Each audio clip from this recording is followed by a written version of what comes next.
The church bell tolled, a hollow clang that froze Eli's heart mid-beat.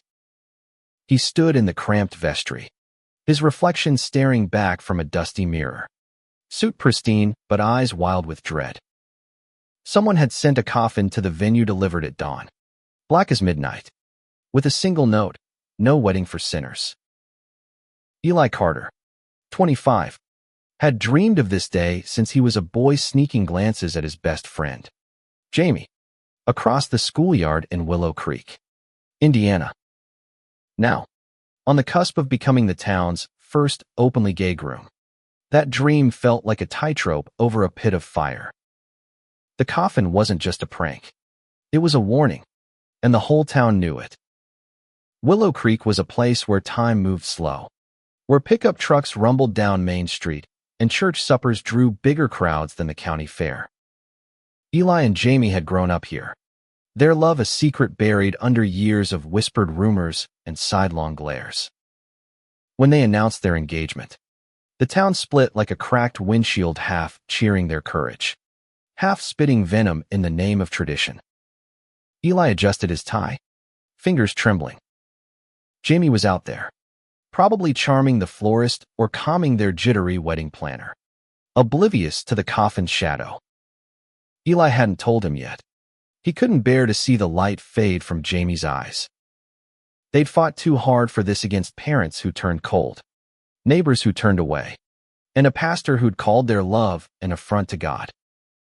But Jamie, with his unshakable grin and heart like a wildfire, had kept them going. "We're making history, Eli," he'd said last night, kissing him under the stars. "Let him hate. We'll love louder." The vestry door creaked open, and Sarah, their wedding planner, poked her head in. Her face was pale, lips tight. "Eli, you need to see this. Now." Her voice shook, not with fear, but with something sharper anger. "Maybe." Eli followed her out, his polished shoes clicking on the wooden floor. Outside, the morning air was crisp, the venue buzzing with early guests. But all eyes were on the coffin, parked brazenly by the entrance, its lid propped open to reveal nothing but darkness inside.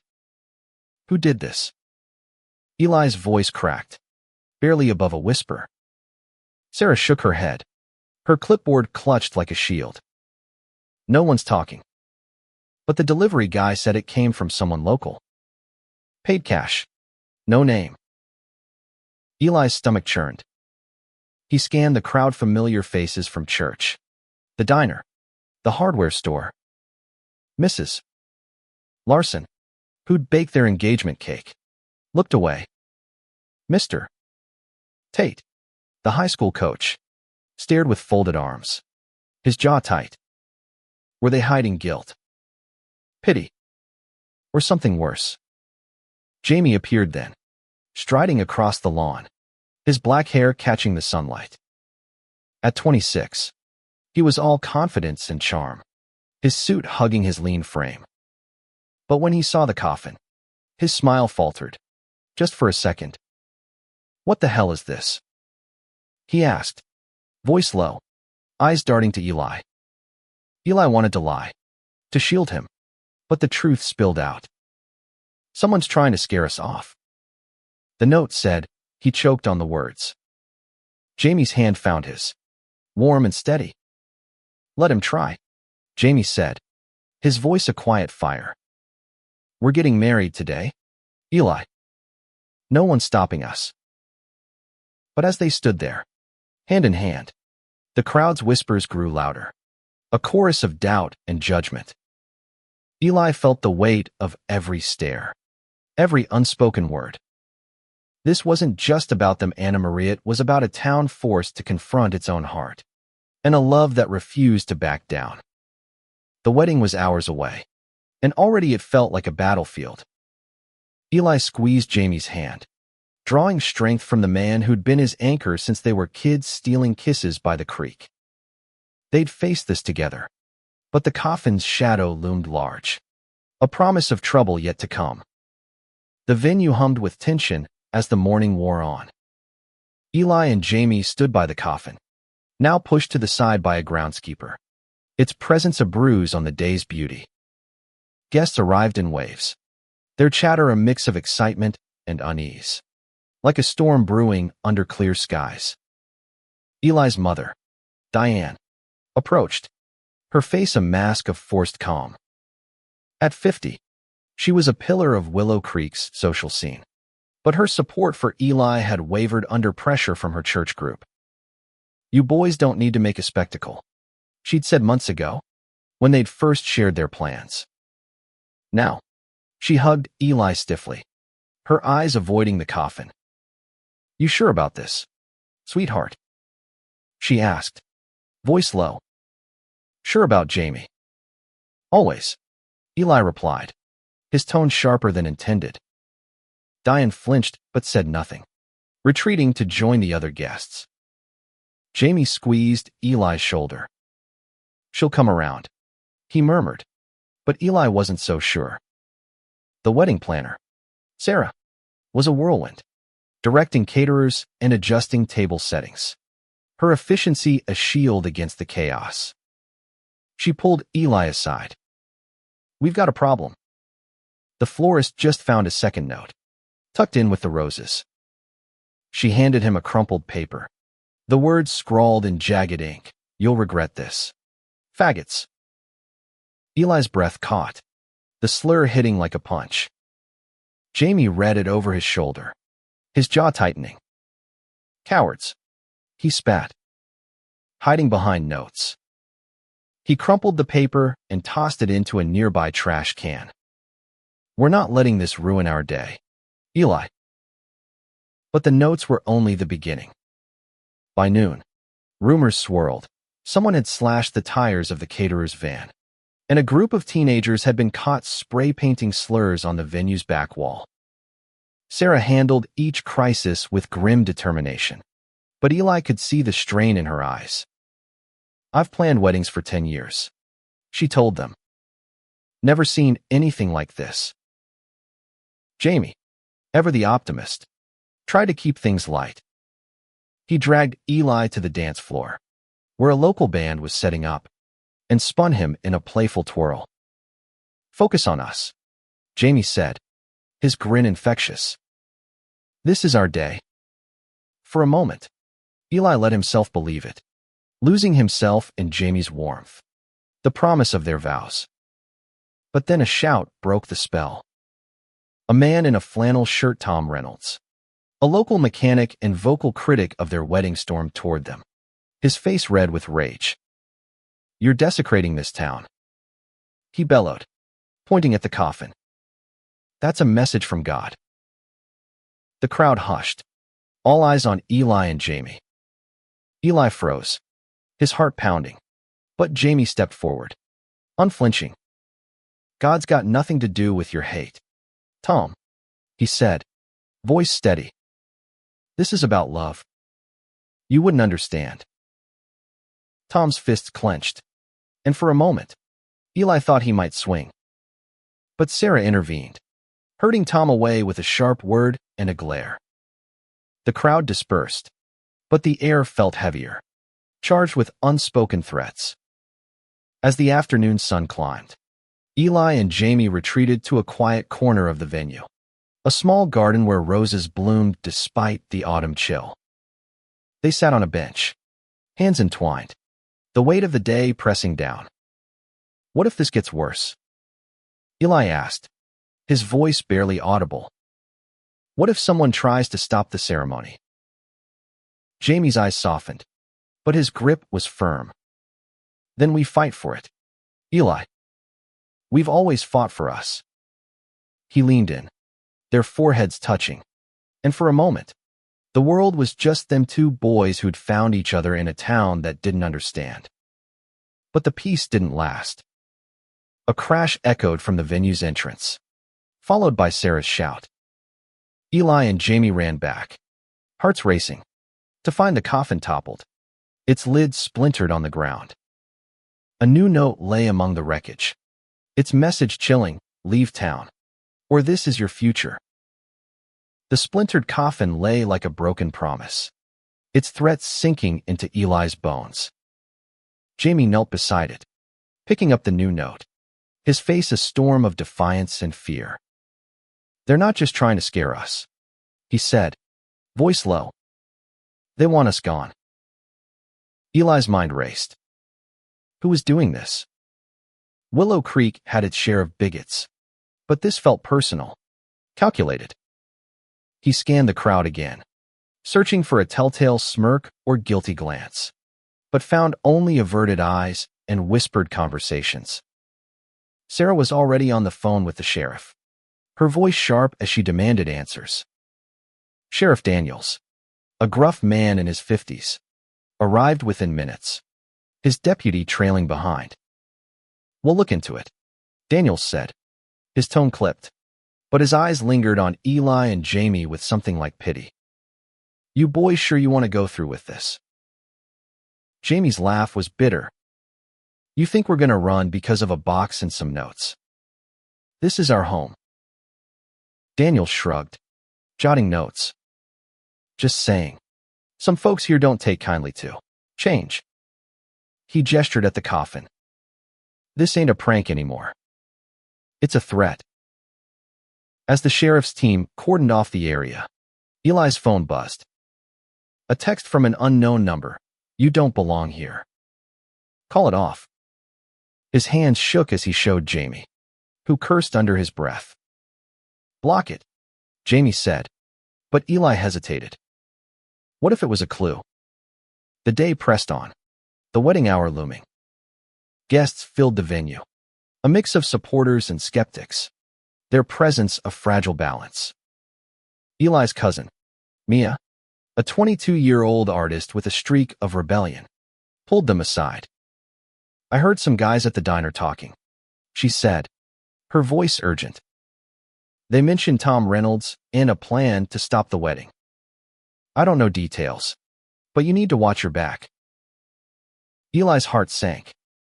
Tom again. The man had been a thorn since high school, when he'd caught Eli and Jamie holding hands behind the bleachers and spread it across town. But this was escalation. Jamie's optimism was fraying, but he held firm. "We need to focus on the ceremony," he said, pulling Eli close. "Let's get through this, say our vows, and show them we're not afraid." The venue was transformed by afternoon, fairy lights twinkling, tables draped in white linen. But the coffin's shadow lingered, a reminder of the hate waiting to strike. Eli's mother approached again, this time with a softer look. "I'm trying, Eli," she said, her voice breaking. I don't want you hurt." Eli wanted to believe her, but the years of her silence stung. "Then stand with us," he said. "Not halfway. All the way." She nodded, tears in her eyes, but didn't promise anything. As the ceremony neared, Eli and Jamie rehearsed their vows in a quiet room, their words a lifeline. "I choose you, Eli," Jamie whispered, his voice thick with emotion. "No matter what this town throws at us." Eli's eyes burned with tears, but he smiled. "I choose you too. Always." But the moment was shattered by a scream from outside. They rushed to the window to see a small fire burning near the venue's entrance, the smell of gasoline sharp in the air. The crowd scattered, Sarah shouting for help. Eli's heart pounded as he realized this wasn't just a threat Anna Maria, it was sabotage. Someone wanted their wedding to burn. Flames licked the air, small but vicious, devouring a pile of decorations near the venue's entrance. Eli's chest tightened as he and Jamie ran outside, the crowd's panic a living thing. Sarah was already there, dousing the fire with an extinguisher, her face streaked with soot. "It's under control," she shouted, but her eyes told a different story, fear, raw and unfiltered. Sheriff Daniels barked orders, his deputies corralling guests away from the scene. The fire was out quickly, but the damage was done: scorched flowers, charred chairs, and a lingering stench of gasoline. Arson, Daniels said, kneeling by the debris. Someone knew what they were doing. Eli's mind spun. The coffin, the notes, now the siege-act bolder. More dangerous.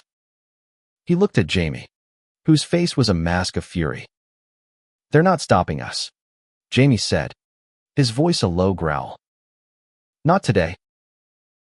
But doubt gnawed at Eli. Was this worth it? Their love was unshakable, but the town's hate was relentless. He thought of the life they'd planned: quiet evenings, a home filled with laughter, maybe a dog or two. Could they build that here, in a place that seemed to want them gone? Mia appeared, her face pale but determined. I saw Tom Reynolds near the back entrance right before the fire, she whispered.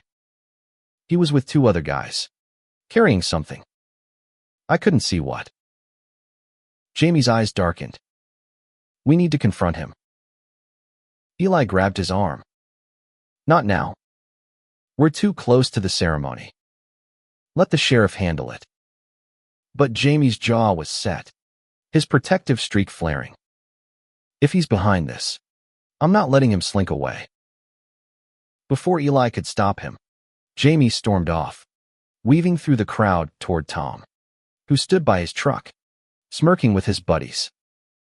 Eli followed, heart racing, knowing this could spiral.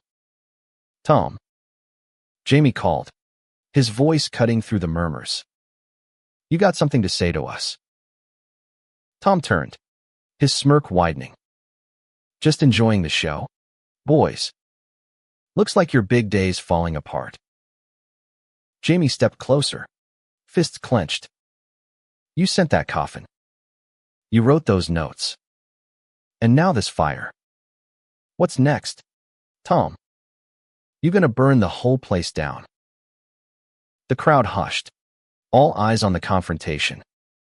Tom laughed, a harsh, ugly sound. You're blaming me for your mess. Maybe this town just doesn't want your kind here. Eli pulled Jamie back, his own anger rising but tempered by fear. He's not worth it, he whispered. We've got bigger things to fight for. Jamie relented, but the tension hung thick, a promise of more to come. As they returned to the venue, Sarah pulled them aside. The sheriff's questioning Tom, but he's got no proof yet. We're moving the ceremony indoors, just to be safe. Her voice was steady, but her hands shook. You two okay? Eli nodded, though he wasn't sure. Jamie's hand found his, grounding him. We're getting married, Jamie said, his voice fierce. No fire, no notes, no Tom is stopping that. The ceremony was an hour away, and the venue buzzed with nervous energy.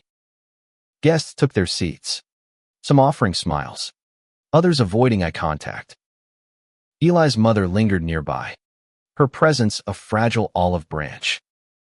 But as Eli and Jamie prepared to walk down the aisle, a new text buzzed on Eli's phone. Last chance. Leave, or it gets worse. Eli stared at the text, the words blurring as his pulse raced. He showed Jamie, whose face hardened. We're not running, Jamie said, his voice a steel thread. Not now, not ever. The indoor venue was a cocoon of warmth, fairy lights casting a soft glow over rows of chairs. Guests whispered, their faces a mix of support and curiosity, as Eli and Jamie took their places at the altar. The officiant, a kind-eyed woman named Reverend Claire, had driven from Indianapolis to marry them, defying Willow Creek's conservative clergy. Her presence felt like a shield, but the threats outside loomed large. Eli's hands shook as he held Jamie's, the weight of the day pressing down. The coffin, the fire, the notes, they were all pieces of a puzzle he couldn't solve. Who hated them this much? Tom Reynolds was an obvious suspect, but the texts felt too slick, too calculated for a man like him. Reverend Claire began, her voice steady. We gather today to celebrate love that endures, love that fights, love that dares to exist in the face of fear. Her words were a balm, but Eli's eyes darted to the crowd, searching for danger. Then, a commotion at the back. A young man, maybe 19, burst in, his face flushed. "There's someone outside," he shouted. "They're messing with the power lines."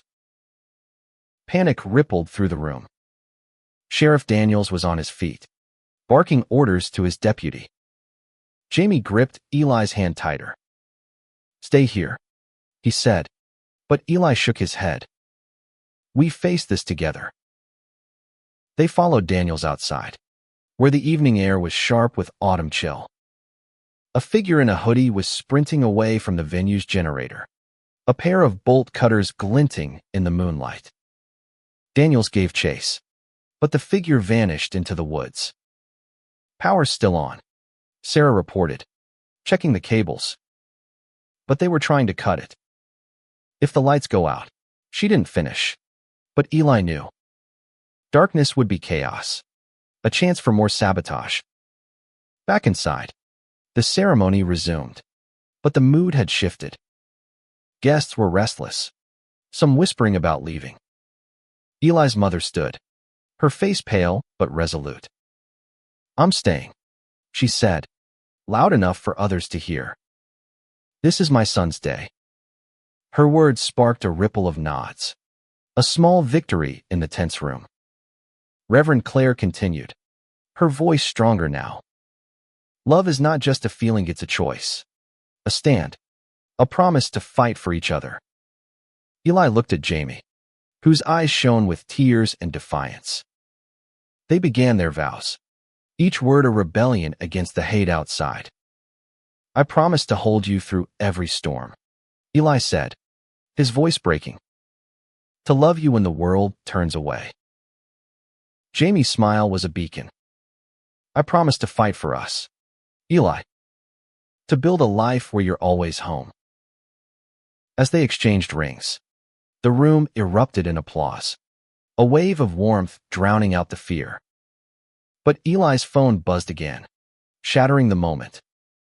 Another text, "You'll pay for this." The ceremony ended with a kiss, fierce and unapologetic, as cheers filled the room. Eli and Jamie stood hand in hand, husbands now, their rings glinting under the fairy lights. For a moment, the world was theirs, love triumphant, hate pushed to the margins. But the text lingered in Eli's mind, a poison seeping into their joy. As they moved to the reception, a tented space filled with music and laughter, he scanned the crowd again. Who was behind this? The coffin, the fire, the text. It was too coordinated for one person. Sarah approached, her face grim. "The sheriff found something," she said, leading them to a quiet corner.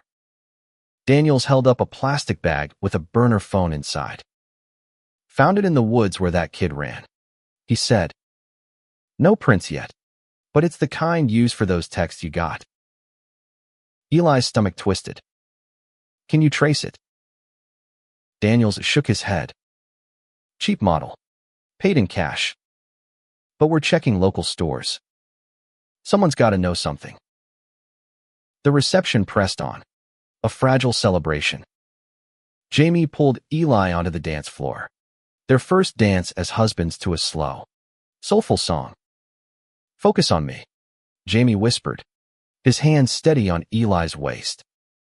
"We won, Eli. We're here."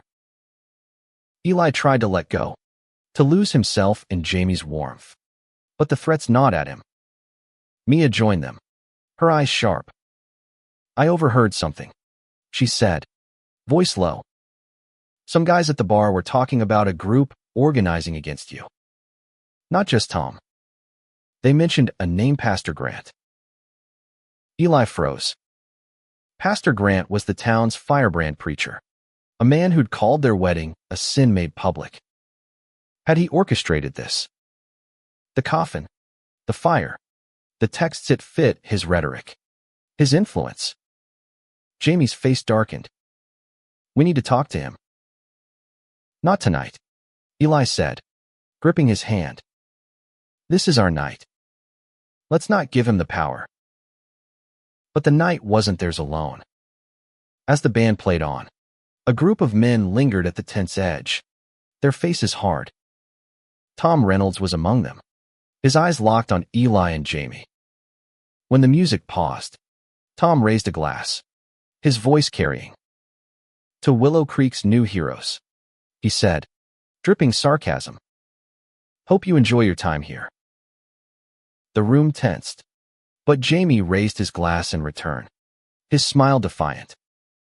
To love, he said, pulling Eli close. And to everyone who's with us. The crowd erupted, some cheering, others silent. But the message was clear, they weren't backing down.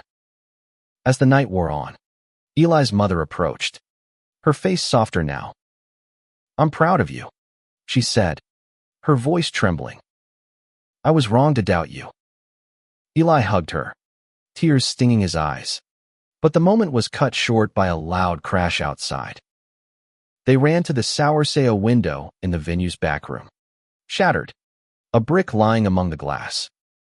A note was tied to it. This isn't over. The brick lay heavy in Eli's hand, the note's words burning into his mind. The reception continued, music and laughter a thin veil over the growing fear. Sheriff Daniels was back, his face grim as he examined the scene. This is escalating, he said. You boys need to consider leaving town for a bit, just until we sort this out. Leave? Jamie's voice was sharp. This is our home. We just got married here. Daniels sighed, rubbing his neck. I get it, son. But whoever's doing this isn't playing games. That brick could have hit someone. Eli's heart ached. He wanted to fight, to stand with Jamie, but the threats were closing in. The coffin, the fire, the texts. Now what was next? He looked at Jamie, whose eyes blazed with defiance, and knew they couldn't run. Not yet. Sarah rallied the guests, keeping the party alive, but the mood was fractured. Some left early, citing the late hour, but their eyes betrayed fear. Others stayed, their support a quiet strength. Mia pulled Eli aside. I did some digging, she said. Pastor Grant's been holding private meetings at his church. People saw Tom there, and others guys I don't know. They're planning something bigger. Eli's blood ran cold. Bigger than a brick. Mia nodded. I don't know what, but you need to be careful. The night ended with weary goodbyes, guests hugging Eli and Jamie with promises of support. Eli's mother lingered, her face etched with worry. Come stay with me tonight, she said. Just to be safe. Eli hesitated, but Jamie nodded. Maybe she's right. One night, to regroup. They drove to Diane's house, the town quiet under a starless sky. Inside, the familiar warmth of Eli's childhood home felt like a refuge. But sleep wouldn't come. Eli lay beside Jamie, their hands entwined, the weight of the day heavy between them. Do you think it's Grant? Eli whispered. Jamie was quiet for a moment. Maybe. He's got the pull, the motive. But we need proof. Morning brought no answers, only more questions. Sheriff Daniels called, his voice tight. We got a lead on the burner phone. Bought at a gas station outside town 2 days ago. Clerk says it was a young guy, maybe 20, hoodie and sunglasses. Sound familiar? Eli's mind flashed to the figure by the generator. Could be the same guy, he said. But why? What's Grant got on him? Daniels promised to keep digging, but Eli felt the walls closing in. They couldn't stay at Diane's forever, and Willow Creek was no longer safe. Yet leaving felt like surrender, a betrayal of everything they'd fought for. As they sat at Diane's kitchen table, Jamie took Eli's hand. "We're stronger than this," he said. "Whatever comes next, we face it together." But as they stepped outside, a new horror awaited. Their car, parked in the driveway, was vandalized. Its windows smashed, tires slashed. Painted across the hood in red, "Sinners Burn." The red paint glistened under the morning sun, a scarlet accusation on their ruined car.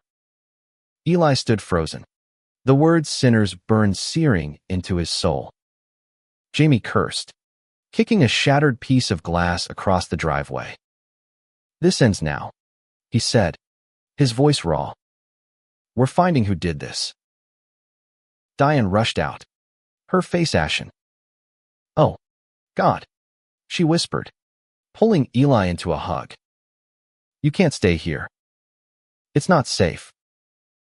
But Eli shook his head, a fire kindling inside him.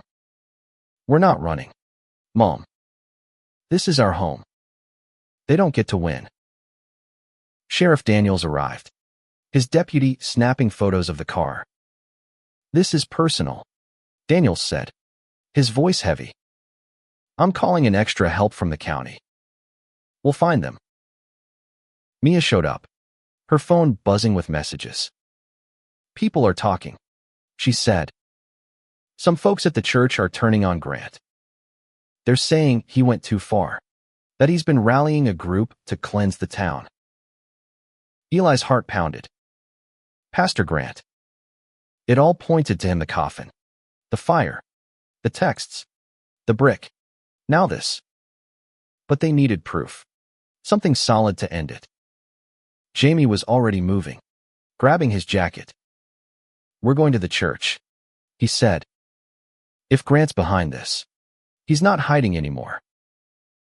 Eli hesitated, fear clashing with resolve. "What if it's a trap?" "Then we face it," Jamie said, his eyes fierce. Together.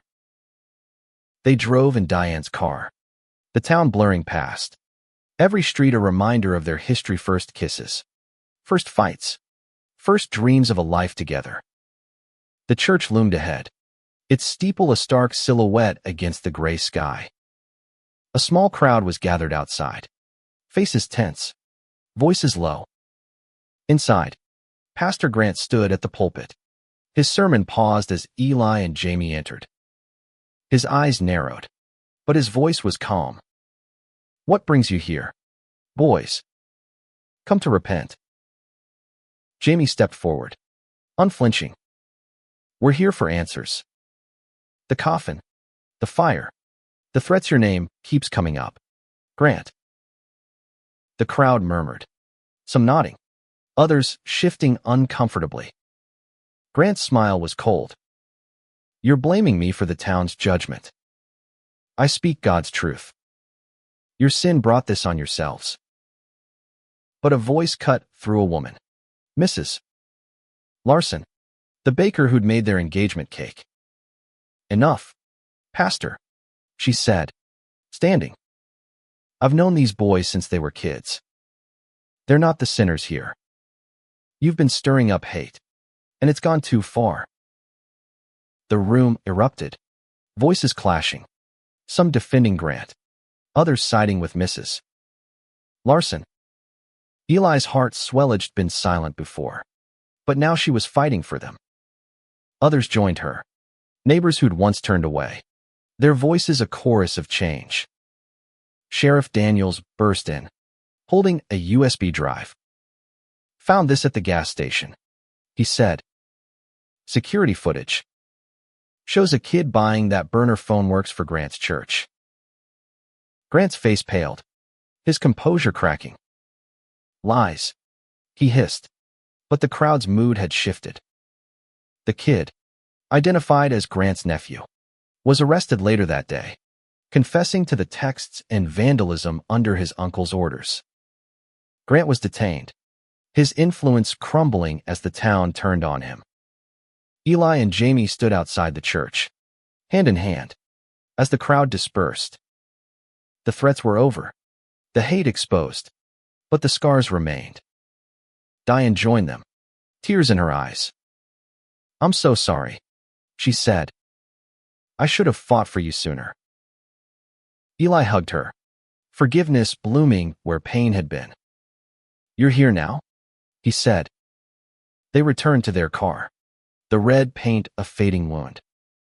Willow Creek wasn't perfect, but it was changing, slowly, because of them.